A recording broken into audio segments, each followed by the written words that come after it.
For some reason, everybody thinks butterflies are better than moths. We make children's books about butterflies, we use them as metaphors of change. You might be an ugly caterpillar now, but soon you'll grow into a beautiful butterfly. We go into fields and frolic around trying to catch them, and some people even have a collection of them. Granted, the people who do collect them do so by impaling the butterflies.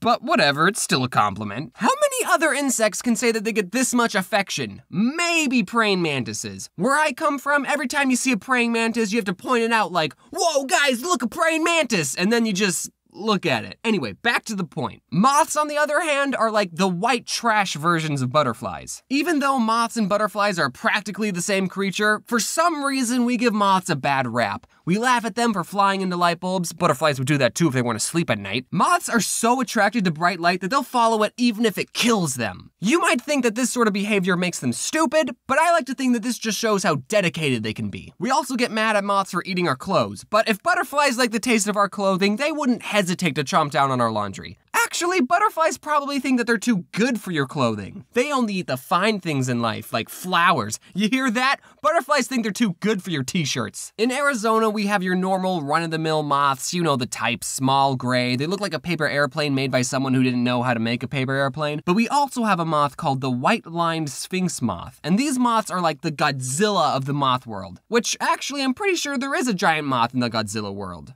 Mothra. This again just shows how much we don't like moths. We turn them into city-destroying monsters. When will the hate end? I'm sure when they filmed Mothra's scenes in the Godzilla movie, they didn't even use any special effects. They just used a normal white-lined sphinx moth. Those things could beat up hummingbirds if they wanted. One night when I was 5 years old, one of these big boys was hanging around at our porch light, cause, you know, moths, they just love themselves some glowing balls of heat. And then when someone opened the door, the moth saw all the other light inside and just flew straight in. More light? This place is absolutely glimmering! Its fate was sealed as soon as it crossed over the threshold. I don't know what the moth did once he was inside our house, but whatever it was, it sure tired him out. Because the next morning, my sister and I found him on the kitchen windowsill just lying there, doing absolutely nothing. He was probably thinking about the outside world and being with his moth brethren, but he'd pretty much given up trying to escape. Because me and my sister just scooped him up and put him into a jar, and he became our new pet. My sister decided to name him Harry. Now some moths are actually quite hairy, but this moth wasn't hairy at all. So that name didn't make any sense, but we were 5, so it didn't have to. Hey guys, don't get too attached to Harry. We poked holes in the lid, we put leaves and sticks in his jar, which might have been a good idea if he was still a caterpillar, but I don't think moths eat leaves.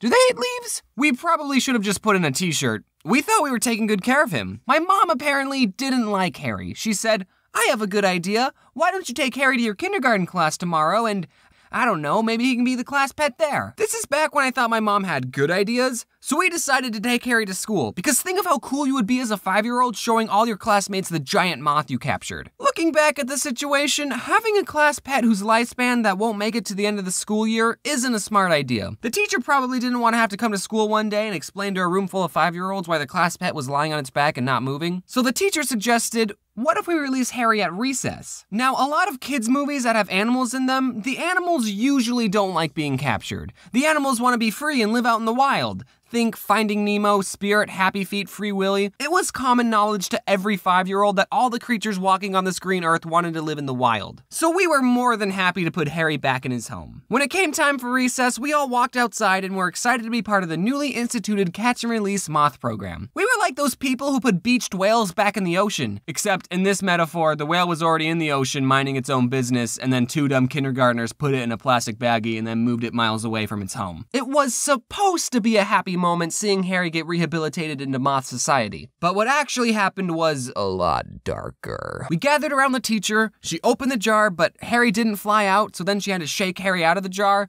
We've already established that Harry isn't that smart. Eventually, he finally understood that he was free. The whole sky was waiting above him. He flew upward, wings fluttering, ready to reclaim his moth life. Well, turns out there's a good reason giant moths only come out at night. And that's mostly because of camouflage and the fact that their predators are asleep. Harry had neither of those advantages at our playground in the middle of the day. Not 10 seconds had gone by when a bird from a nearby tree swooped down and grabbed Harry in its beak. Harry was a free moth for a good 10 seconds before his painful, inevitable death. Immediately, the entire kindergarten class began screaming. My sister ran after the bird, demanding that he released Harry.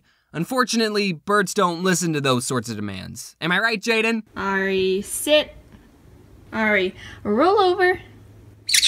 Ari, stay. No. Speak.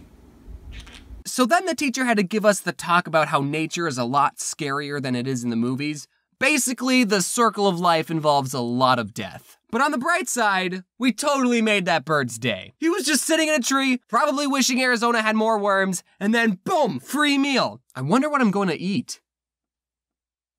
Whack. For all we know, that could have been the bird's first time eating a moth. I'm sure that bird told all of his bird friends and they totally didn't believe him. Dude, I just caught a moth, like one of the big ones, yeah. I know they're nocturnal, but it was just flying around in the middle of the day. No, I'm telling the truth. Dude, there were like 30 children who all saw me. Ask any one of them and they'll tell you I caught that moth. I don't remember what happened for the rest of the day during school, but I'm pretty sure we didn't get much done. When we got home, me and my sister tearfully told my mom about how Harry had met his doom. My mom said that she was trying not to cry, but I think she was lying. I don't think she was as emotionally attached to Harry as we were. Harry was only a part of our lives for a couple of hours, but years have passed and me and my sister still talk about Harry. Just randomly in conversation, one of us will ask, "Hey, do you remember Harry?"